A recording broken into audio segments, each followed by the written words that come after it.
जय हिंद प्यारे साथियों, स्वागत है आपका हमारा education YouTube channel M E centre में। तो आज के इस वीडियो में बताने वाले हैं क्लास 10th प्रकाश का अपवर्तन। प्रकाश के अपवर्तन के सारे कंसेप्ट यानी कि गन शॉट पूरे के पूरे कंसेप्ट क्लियर कर देने वाले हैं आज के इस क्लास में। तो आप बने रहिए इस वीडियो में। तो सबसे पहले हम समझेंगे कि प्रकाश होता है क्या, उसके बाद अपवर्तन, परावर्तन, बाकी सारी चीजें समझेंगे। तो परावर्तन क्या होती है, अपवर्तन क्या होती है। सबसे पहले प्रकाश समझेंगे। प्रकाश का मतलब हम पहले भी समझ चुके हैं कि इन्योर होती है। प्रकाश का मतलब इन्योर होती है, ये हम पहले ही जान चुके हैं कि प्रकाश का अर्थ इन्योर होता है। ठीक है, तो प्रकाश के बारे में हम पहले ही चर्चा कर चुके हैं। नहीं अगर वीडियो देखें तो आप हमारे चैनल पर जाकर देख लीजिएगा प्रकाश के बारे में वीडियो। ठीक है, अब हम पढ़े थे परावर्तन और अपवर्तन। देखिए, परावर्तन और अपवर्तन में सबसे पहले अंतर समझ लेते हैं, उसके बाद सारी चीजें आपको अच्छी तरह से समझ में आ जाएगी। अपवर्तन, परावर्तन और अपवर्तन। देखिए, परावर्तन में प्रा है और अपवर्तन में अप है, यानी कि वर्तन वर्तन सेम। ठीक है, वर्तन का मतलब कुछ चेंज हो जाना। ठीक है, वर्तन का मतलब कुछ चेंज हो जाना। तो परावर्तन और ये अपवर्तन। तो परावर्तन का मतलब है कि गया फिर लौट गया को परावर्तन कहते हैं। ठीक है, गया और फिर लौट गया को परावर्तन कहते हैं। और अपवर्तन को कहते हैं कि गया फिर लौटा नहीं, गया फिर लौटा नहीं, ये चलते रहा, भले ही ये रास्ता दूसरा पकड़ लिया। ठीक है, इसका मतलब यही होता है। तो परावर्तन और अपवर्तन का मतलब आप तो सिंपल समझ गए होंगे, उम्मीद है। ठीक है,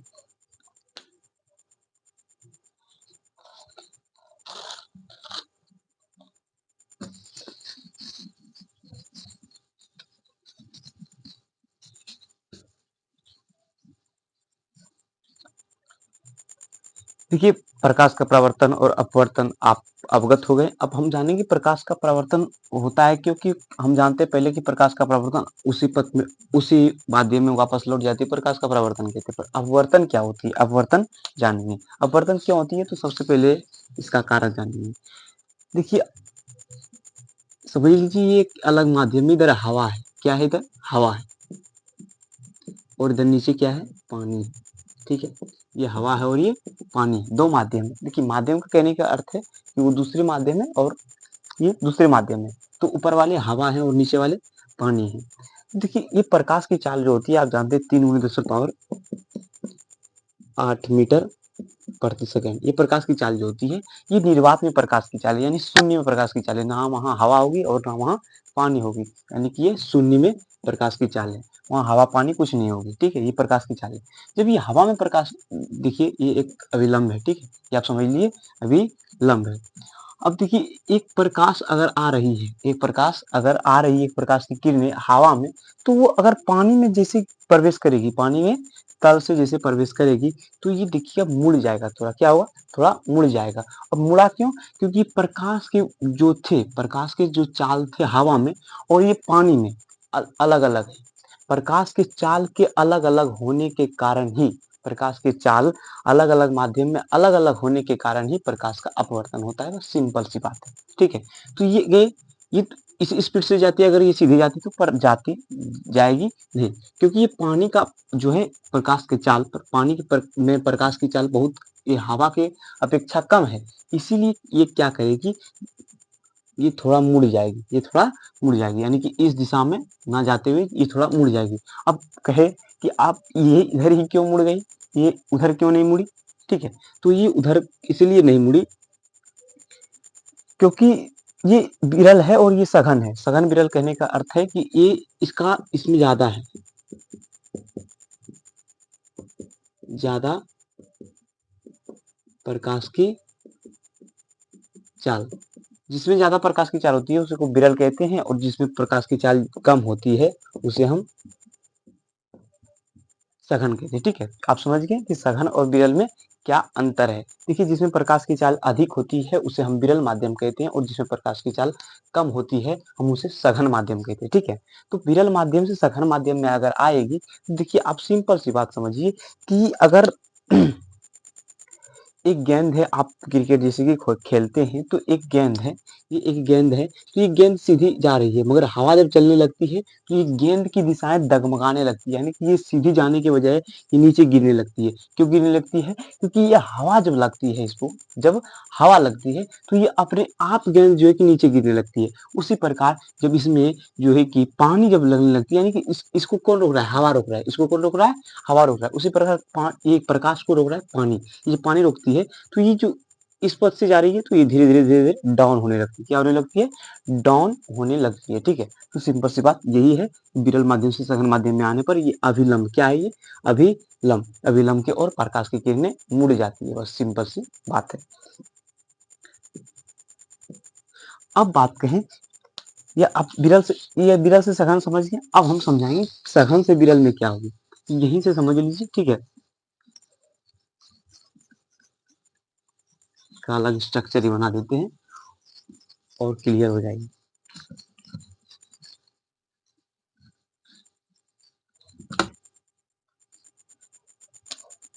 देखिए यहाँ अलग माध्यम समझ लीजिए कि अभी की बारी यही पानी है और ये हवा है, ठीक है? ये पानी है और ये हवा है। सिंपल सी बात है कि पानी है और ये हवा है। इसको एक अभिलंब खींच देते हैं बीचों बीच, ठीक है? एक अभिलंब यानी कि प्रकाश की किरणें यहाँ से गुजरेगी। तो ये देखिए एक प्रकाश की किरणें यहाँ से आई, तो अब की क्या हुई कि पानी से आई। पहले ताकत लग रही थी ज्यादा, इसको प्रकाश को ज्यादा ताकत लग रही थी पानी में, हवा के अपेक्षा तो ज्यादा पानी में ताकत लगेगी। अगर आप भी बुल रहे हैं, अगर आप भी चल रहे हैं तो पानी में थोड़ा ज्यादा ताकत लगती है हवा के अपेक्षा। आप हवा में चल रहे हैं तो बहुत ही मस्ती से चलेंगे, लेकिन पानी में चलने में थोड़ा ताकत लगती है। तो पानी में ताकत लगती है तो ये ताकत से तो पहले गुजर रही है, अब इसको मिल गई हवा तो और ये ऊपर जाने लगेगी और ये तेज दौड़ने लगेगी। तो देखिए ये इस ये पथ पर चलने की अपेक्षा क्या होंगे, अब ये फ्री हो जाएंगे। इसको जाना है, इधर करना है, इधर जाना है, तो इसीलिए ये क्या हो जाएगी, इधर और हो जाएंगे, ठीक है? यानी कि ये विलंब से दूर हो जाएगी। तो इसी पर प्रश्न बनती है कि विरल माध्यम, विरल से सघन, विरल से सघन जाएगी तो दूर हो जाएगी। किससे दूर हो जाएगी? विरल से सघन जाएगी तो ये अविलंब से दूर हो जाएगी। अविलंब से दूर हुई, ठीक है? विरल से सघन जाएगी तो अविलंब से दूर नहीं, नजदीक हो जाएगी। अविलंब की ओर, यानी कि अविलंब की ओर मुड़ेगी। जो तब पुड़े यानी पहले विरल में, ये तो सघन है पहले, अगर सघन से विरल गए, क्या सघन से विरल, यह क्या होगी? अविलंब से दूर होगी। ये बात आपको क्लियर हो गई होगी। उम्मीद है कि आप सघन माध्यम, विरल माध्यम, प्रकाश के अपवर्तन और ये किस प्रकार कम प्रकाश चाल होती है और ज्यादा प्रकाश चाल होती है, ये किस प्रकार मुड़ते हैं और सारी चीजें आप अच्छी तरह से समझ गए होंगे, ठीक है? तो बस इतनी सी बात थी प्रकाश की अपवर्तन की, और कोई कहानियां नहीं थी इसकी। अब देखिए हम जानते हैं कि अभी तक हम क्या देखे कि इस क्या हो रही है कि अगर कोई प्रकाश, अगर प्रकाश किसी माध्यम में प्रवेश की, उसके बाद ठीक दूसरे माध्यम में प्रवेश करती है तो उसके तल से वो थोड़ा मुड़ जाती है, थोड़ा वो मुड़ जाती है। तो ये सारी घटनाएं देखते हुए इसके नियम बन गए। इसके क्या हो गए? नियम बन गए। ये किस नियम से अपवर्तन करेगी, बस इसके दो नियम थे, दो नियम हैं, ठीक है? ये अभिलंब खींच दिए हम, ठीक है?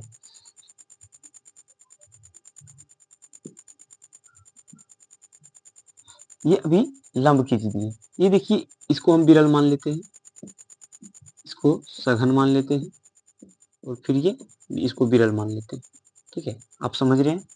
उम्मीद है कि ये सारी चीजें आपको अच्छी तरह से समझ में आ रही होगी। देखिए सबसे पहले क्या कि हवा है, क्या है? हवा है। ऊपर में शून्य है, ऊपर में शून्य है। फिर ये बीच में जो है, बीच में पानी है, ठीक है? बीच में बादल, समझ लो बादल है, और नीचे फिर हवा है, ठीक है? शून्य है यानी निर्वात है, और ये सघन, सघन का कहने का मतलब है ये पानी है और ये के है, हवा है, ठीक है? तो क्या हुआ, ये विरल से सघन, सघन से विरल, ठीक है? ये तीन माध्यम है, ऊपर से नीचे आ रही है, ठीक है? आप ये बातें समझ गए हैं। अब देखिए एक किरणें यहाँ से गुजरी, एक किरणें यहाँ से गुजरी, जब जैसे ही ये सघन यानी पानी में प्रवेश करेगी, जैसे ये पानी में प्रवेश करेगी तो क्या होगी बताइए? इस पथ पे से थोड़ा झुक जाएगी क्योंकि अविलंब की ओर हो जाएगी, क्योंकि विरल से सघन जा रही है, विरल से सघन जा रही है, तो इधर ही थोड़ा हो जाएगी, ठीक है? तो अब ऐसे हो जाएगी, ये यहाँ प्रवेश करेगी, ये यहाँ प्रवेश करेगी। तो अब अभिलंब क्या हो जाएगी, ऐसे इसका अभिलंब अलग हो जाएगी। अब देखिए सघन से विरल जा रही, सघन से विरल जाएगी रही तो ये इस दिशा में जा रही है, पहले से इस दिशा में जा रही है, पर ऐसा नहीं जाएगी, ये दूर हो जाएगी। क्या होगी, ये अब की बार क्या होगी, दूर हो जाएगी, दूर हो जाएगी। तो आप क्या देख रहे हैं, आप यही देख रहे हैं, आप क्या देख रहे हैं कि ये तल जो है, तल, ये तल पे ही है, पर आप इसे कहते हैं आपतन कोण, सॉरी इसे कहते हैं आपतन किरण, आपतित किरण और इसे अपवर्तित किरण। जिस प्रकार हम आपतित किरण और परावर्तित किरण समझते थे, उसमें परावर्तन होता था तो उसे परावर्तन किरण कहते थे, लेकिन यहाँ अपवर्तित किरण कहेंगे, तो इसे कहेंगे हम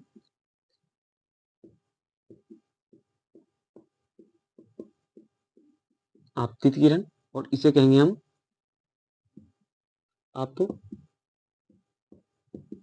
अपवर्तित किरण। और फिर ये हो जाएंगे प्रवर्तित आपतित किरण और उसके बाद ये हो जाएंगे अपवर्तित किरण।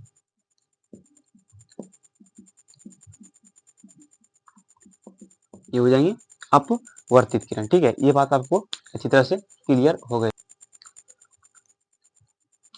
तो ये हो गए आपतित किरण और ये हो गए अपवर्तित किरण, इसके लिए ये हो गया आपतित किरण और ये हो गए अपवर्तित किरण। ठीक है, अब बस यहाँ पे समझिए। ठीक है, यहाँ से यहाँ तक की बातें समझिए। ठीक है, यहाँ से यहाँ तक की बातें समझिए। तो इसमें आप क्या देख रहे हैं कि ये आपतित किरण और अपवर्तित किरण, आपतित किरण और अपवर्तित किरण और ये अभिलंब तीनों एक ही बिंदु पर है, तीनों एक ही बिंदु पे है। तो इसी बिंदु को कहते हैं हम आपतन बिंदु। क्या कहते हैं, आपतन बिंदु। जिस बिंदु पे आपतन बिंदु, जिस बिंदु पे आपतित किरण, अपवर्तित किरण और अभिलंब कटी हो, जिस बिंदु पे ये तीनों कटी हो उसे हम आपतन बिंदु कहते हैं। और ये आपतन बिंदु के तल को हम ही इस तल, ये तल एक ही तल में है तीनों, क्या है, एक ही तल में है तीनों। तो इसके दो नियम बनते हैं, इसके दो नियम है। कहेंगे प्रकाश के अपवर्तन के कितने नियम हैं, तो हम दो नियम कहेंगे। तो सबसे पहले हम कहेंगे कि आपतित किरण, आपतित किरण अपवर्तित किरण और आपतन बिंदु पर खींचा गया अभिलंब तीनों एक ही तल कह लो या समतल कह लो, तल में होते हैं। पहले तो ये नियम का फॉलो जरूर करेंगे। जब भी प्रकाश का अपवर्तन होंगे तो ये आपतित किरण, अपवर्तित किरण और ये आपतन बिंदु तीनों एक ही तल पर जरूर से जरूर होंगे। ठीक है, ये पहला नियम है। कौन सा नियम है, ये पहले नियम है। और दूसरे नियम, अब पढ़ेंगे दूसरे नियम। दूसरे नियम हम क्या देख रहे हैं, दूसरे नियम हमें दिखाई नहीं दे रही है, दूसरे नियम हमको दिखाई नहीं दे रही। पहले नियम ये दिखाई दे रहे, दूसरे नियम हम इसे माप सकते हैं, दूसरे नियम हम इसे माप सकते हैं। ठीक है, तो दूसरी नियम मापने की है कि ये वाली कोण, ये वाली कोण और ये वाली कोण, ठीक है, इसे कहेंगे हम आपतन कोण। क्या कहेंगे, आपतन कोण, क्योंकि ये अभिलंब और आपतन कोण के, आपतित किरण के बीच में है, जिसे हम कहेंगे आपतन, आपतन कोण। और इससे हम कहेंगे अपवर्तन, अपवर्तन कोण। ठीक है, ये आपतन कोण और ये अपवर्तन कोण। ये आपतन कोण और अपवर्तन कोण में यही संबंध है, दूसरे नियम बताती है इन दोनों से संबंध। आपतित कोण में, आपतन कोण में और अपवर्तन कोण में संबंध बताती है। तो हम कहेंगे आपतन कोण की जिया, आपतन कोण की जिया और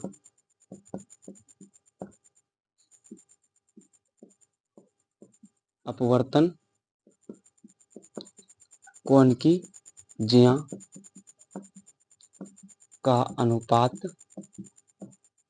का अनुपात आपको यहाँ नीचे नहीं दिखाई दे रही होगी, अगर दिखाई दे रही है तो देखिए अनुपात अपवर्तन कोण की अनुपात आपतन कोण की जिया और अपवर्तन कोण के अनुपात स्थिर होती है। ये इसके दूसरे नियम है। दूसरे नियम में कहती है कि इन दोनों के अगर हम कोण निकालें तो ये दोनों के कोण अगर जिस प्रकार हम इसके थोड़े परिवर्तन होंगे, इसके परावर्तन अपवर्तन में थोड़े परिवर्तन होंगे, तो ये दोनों अगर बढ़े घटे तो ये भी जो है कि घटेगी, यानी कि ये दोनों की कोण घटे बढ़ेगी। तो इसे हम शॉर्ट में कहते हैं, यहाँ देखिएगा साइन, जिया मतलब होता है साइन, साइन आई। इस कोण को हम आई से सूचित करते हैं, इस कोण को हम आई से और इस कोण को आर से। तो साइन आई बटे साइन आर बराबर नियतांक, यानी एक नियत अंक होगी इसके, यानी कि ये अगर बदलेंगे, ये कोण अगर बदले, ये कोण अगर बदल गए, ये कोण अगर बदल गए, ये कोण अगर बदल गए तो स्वाभाविक है भी ये कोण भी बदल जाएगी, यानी एक नियतांक है, ये नियत अंक है। जिस प्रकार इसकी नियत होगी उसी प्रकार उस हिसाब से ये भी अपनी नियत बदल देगी। जिस प्रकार आप जिसके साथ जैसा कर्म करेंगे वो आपके साथ भी वैसा कर्म करने को सोचेंगे, वो अपनी क्षमता के अनुसार वो भी कर सकते हैं। ठीक है, तो इस प्रकार इसकी नियत बदलने पे ये इसकी भी नियत बदल जाएगी, यही बताती है दूसरी नियम। ठीक है, तो पहले नियम और दूसरी नियम आप समझ गए। और अब हम समझेंगे, पहले तो हम समझ गए क्या, एक बार दोहरा देते हैं। पहले हम समझ गए कि अपवर्तन होता है क्यों। अपवर्तन इसलिए होता है कि प्रकाश की चाल के कम बेस होने के कारण अपवर्तन होता है। और दूसरी बात हम समझ गए कि विरल माध्यम किसे कहते हैं, सघन माध्यम किसे कहते हैं। देखिए, विरल माध्यम उसे कहते हैं जिसमें प्रकाश की चाल, अगर दो माध्यम द्विविमीय है और दो माध्यम से अपवर्तन हो रही है, तो अगर दो माध्यम से अपवर्तन हो रही है तो जिस माध्यम में प्रकाश की चाल अधिक होगी उसे हम विरल माध्यम कहेंगे, और जिसमें प्रकाश की चाल कम होगी उसे हम सघन माध्यम कहेंगे।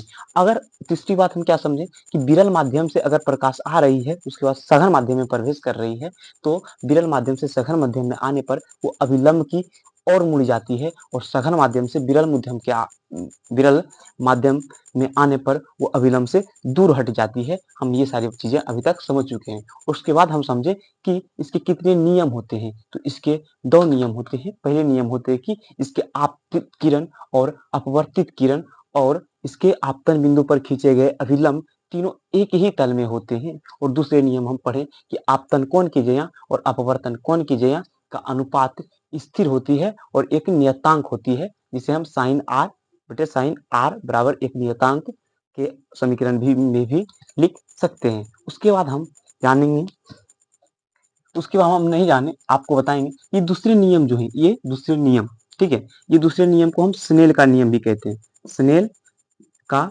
नियम, स्नेल का नियम, दूसरे नियम को हम स्नेल का नियम भी कहते हैं। अभी तक हम इतनी चीजें समझ चुके हैं अच्छी तरीके से, बस आपको एक शब्दों में डिवाइड करा दिए। ठीक है, उसके बाद अब हम जानेंगे अपवर्तनांक। अब हम क्या जानेंगे,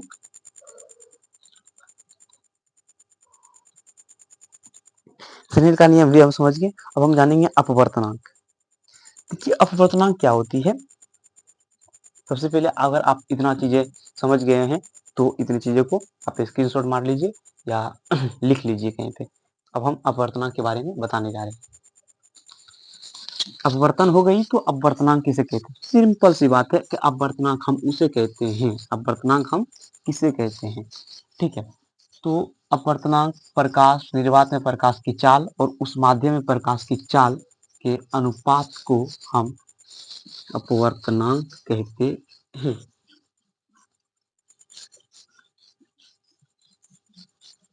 अपवर्तनांक किसकी होती है हम ये भी बताएंगे। ठीक है,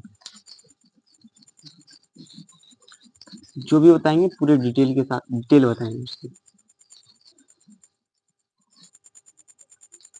ठीक है, अब हम जानेंगे अपवर्तनांक।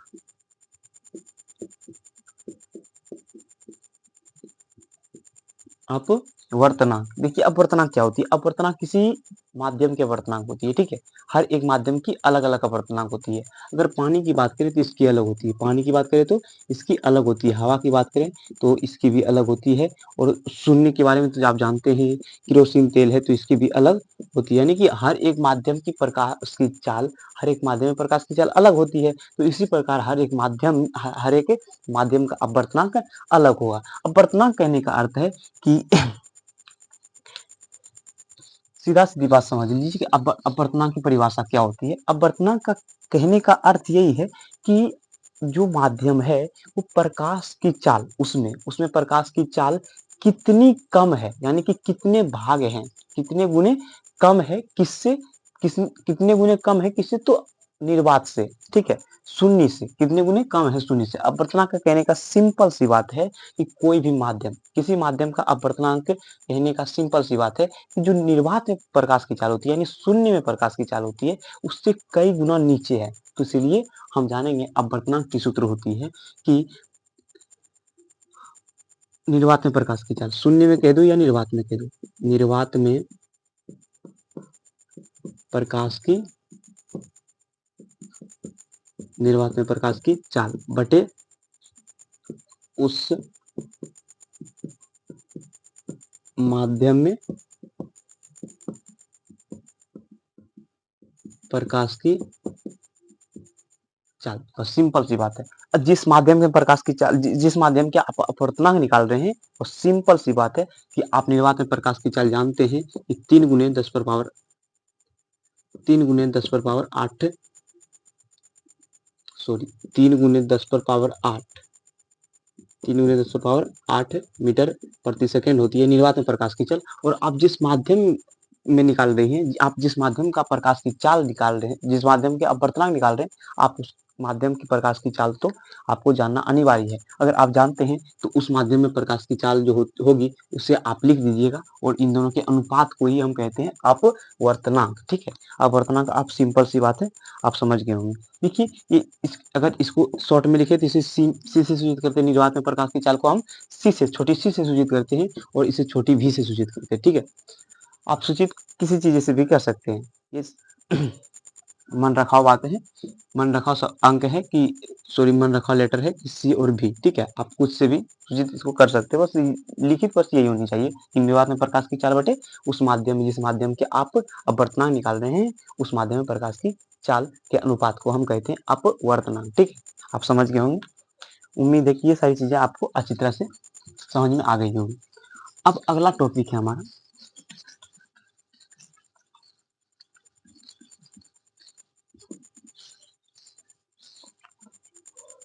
देखिए अब हम आगे बताएंगे कि अपवर्तनांक बता दिए,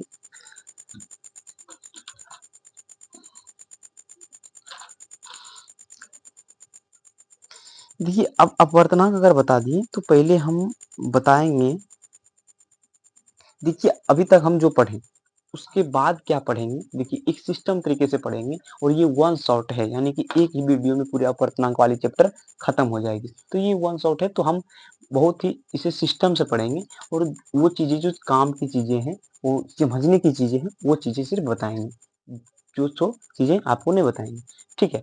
तो इसके बाद हम देखिए, ये पूछी जाती है सवाल कभी, शायद 2018 की 19 में ये क्वेश्चन पूछी गई थी कि आक्रांतिक कोण और पूर्ण आंतरिक परावर्तन, मगर हमारे एनसीईआरटी बुक में ये चीजें दी हुई है, लेकिन ये चीजें भारतीय वन बुक में नहीं दी हुई है। तो अगर एनसीईआरटी में दी हुई है तो पढ़ना भी हमारा फर्ज बनता है। ये आप कहीं भी देखिएगा तो क्लास 10th में कोई भी शिक्षक पढ़ाते नहीं है। तो स्नेल के नियम सॉरी, क्रांतिक कोण,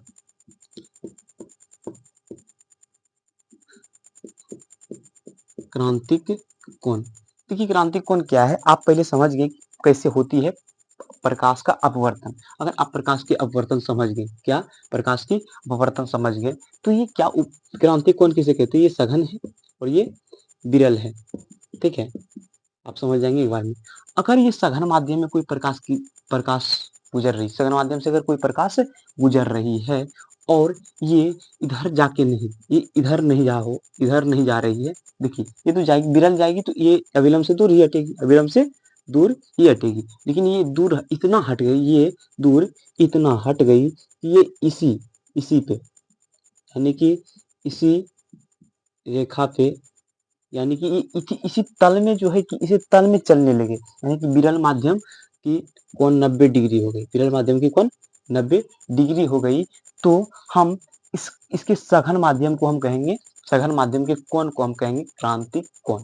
आप समझ गए, ये सिंपल सी बात है कि जब सघन माध्यम में, जब सघन माध्यम में प्रकाश, जब सघन माध्यम में प्रकाश सघन माध्यम से विरल माध्यम में प्रवेश करती है, तो विरल माध्यम में 90 डिग्री की कोण बनाती है, विरल माध्यम, यानी कि अपवर्तन कोण 90 डिग्री की होती है, ठीक है।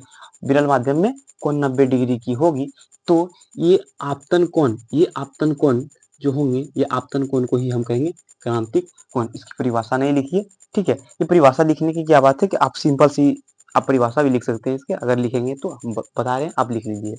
इसकी परिभाषा है कि जब प्रकाश की किरणें सघन माध्यम से विरल माध्यम में प्रवेश करती है, जब प्रकाश की किरणें सघन माध्यम से विरल माध्यम में प्रवेश करती है, तो विरल माध्यम में 90 डिग्री की कोण बनती है, तो उसके सघन माध्यम में बने कोण को हम क्रांतिक कोण कहते हैं, ठीक है। उस बने कोण को हम क्रांतिक कोण कहते हैं, सिंपल सी परिभाषा है इसकी।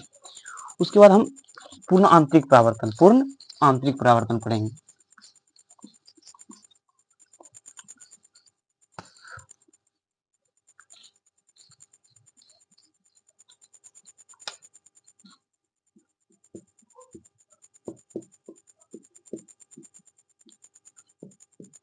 अब कहेंगे कि ये परावर्तन वाली चीजें कैसे आगे अपवर्तन में, देखिए पूर्ण आंतरिक परावर्तन कह रही है। देखिए परावर्तन हम अब तक दर्पण में पढ़े थे, परावर्तन क्या कि ये जा रही है और इधर से ही लौट जा रही है, लेकिन यहाँ हम आप क्या पढ़ लिए भैया अपवर्तन में, हम अपवर्तन में पढ़े कि छेद करके पार हो रही है, उसके बाद परावर्तन हो रही है। तो छेद करके हो रही है यानी अंदर घुस के परावर्तन हो रही है, तो इसे हम कहेंगे आंतरिक परावर्तन, यानी पूर्ण आंतरिक परावर्तन। पूर्ण आंतरिक परावर्तन, देखिए अब ये कैसे हो रही है, इसके बारे में हम पहले समझेंगे। देखिए ये सघन माध्यम है और ये विरल माध्यम है, ये सघन माध्यम है और ये विरल माध्यम है।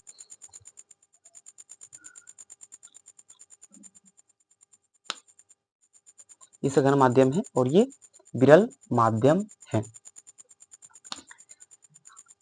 सबसे पहले ये प्रकाश की किरणें जब यहाँ सघन माध्यम से चलती है, प्रकाश की किरणें जब सघन माध्यम से चलती है, जब प्रकाश की किरणें सघन माध्यम से चलती है, तो ये प्रकाश की किरणें हम समझे थे कि अभी तक कि ऐसे करके अगर जाएगी, ऐसे करके जाएगी, ये ऐसे जाएगी, तो हम इसे पूर्ण आंतरिक परावर्तन कहेंगे। 90 डिग्री कोण बनाएगी तो हम इसे पूर्ण आंतरिक परावर्तन कहेंगे, सॉरी पूर्ण आंतरिक परावर्तन नहीं कहेंगे, क्रांतिक, इस कोण को हम क्रांतिक कोण कहेंगे।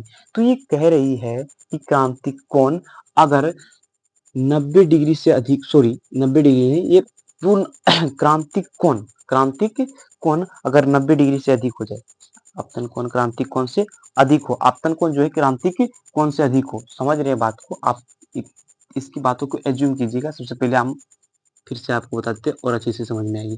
देखिए जब आपतित किरण जो है कि सघन माध्यम में प्रवेश, सघन माध्यम से विरल माध्यम में प्रवेश कर रही है, तो हम जानते हैं कि अगर इस पे जाएगी तो हम इसे कहते हैं क्रांतिक कोण, इस कोण को हम कहते हैं क्रांतिक कोण। अगर क्रांतिक कोण से भी ज्यादा हो जाए, क्रांतिक कोण से भी ज्यादा हो जाए, तो हम क्या करेंगे, इसको इस किरण को थोड़ा नीचे करेंगे, ठीक है। ये तो टूटी फूटी रेखाएं हो जाएगी तब, ठीक है। असलियत में हम ऐसे करेंगे,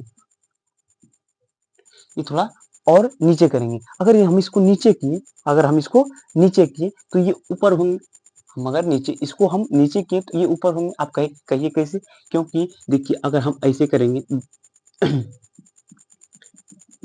ये हो गई, इसी पथ पे चलेगी, लेकिन ये विरल है, ये विरल है। जब इतना पर से ये नीचे, इतना नीचे थी तो यहाँ पे थी, तो अगर ये इतनी थोड़ा